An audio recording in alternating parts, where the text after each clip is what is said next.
Hello and welcome to this week's casual episode of Not Mainstream. I'm your host Zach, back again with another movie review. The Criterion channel has been going strong and I've seen so many awesome movies that I'm going to share with you.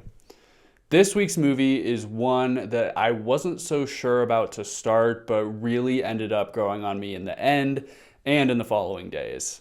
I want to welcome you to the strange and beautiful Himalayan mountains in Black Narcissus. I am going to give them this house to make a school and a hospital for the people. A convent in this house. No place to put a nunnery, I can tell you that.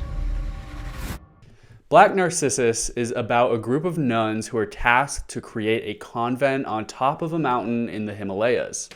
This convent will act as a school and a hospital based in the palace of an Indian Raja. This palace is isolated aside from the villagers who live below.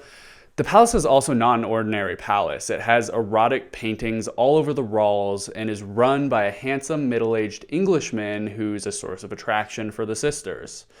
Atop this picturesque mountain, the loneliness and isolation of the convent create tensions that shatter its way through the nuns. This movie came out in 1947 but was shot in beautiful Technicolor. I've been watching a ton of old movies recently, some of which were shot 10 years after this one, but were still in black and white. And they really show its age. Watching this movie in Technicolor makes a world of a difference for me, and that we're able to see the beautiful colors of the painted backgrounds and the clothing of the locals.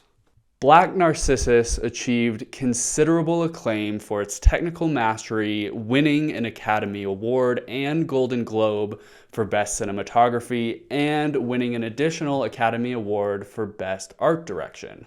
I didn't even know that those awards existed in 1940. Where this film hits home for me was in the sets, the score, and the color. During this time in film history, true Technicolor was a rarity, and most films during this time and in subsequent years were filmed in black and white. The colors of this film, especially in shots of the flowers and beautiful painted backgrounds, were really a shock to the audience when they saw it in theaters. The director, cinematographer, and art director were careful when choosing the colors and creating the background of the film to truly shock audiences when they watched it. One of the ways this was done was through the surreal location and backgrounds. Now, I keep mentioning how the backgrounds are beautiful paintings, and that's because they literally are. They're literal paintings of mountains, hills, and rivers that add to the surreal feeling of the convent on top of the mountain. This movie really sucks you in with its location. The sets created for the palace, with the addition of the painted, colorful backgrounds, really add to an experience that is hard to describe. Certain movies give you certain feelings due to the familiarity that grows as you take part in this other world. It is really fun to be in the world of the nuns with the beauty and vastness of their convent. The director really doesn't try too hard to make things realistic, and that's the beauty of it. You're watching a dream, and a beautiful one. One so beautiful and vast that sanity slowly slips away.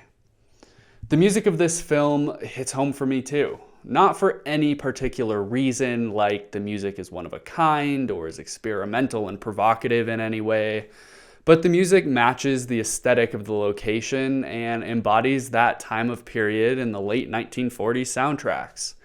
It just really feels good to listen to and to watch. A little fun fact about the film is the name, Black Narcissus. This name is based on a Caron parfum in a perfume from the Caron perfume house in France. I'll definitely have to check this one out and see how it smells. I would go into this film with an open mind and look forward to enjoying the beauty of Technicolor. I had a ton of fun watching this film, and I hope you do too. This movie is available to stream on Max, Roku, Plex, Tubi, the Criterion channel, as well as to rent on Prime Video.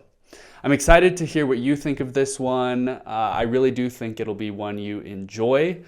I will see you next week on Not Mainstream, and leave a comment what you thought about this movie.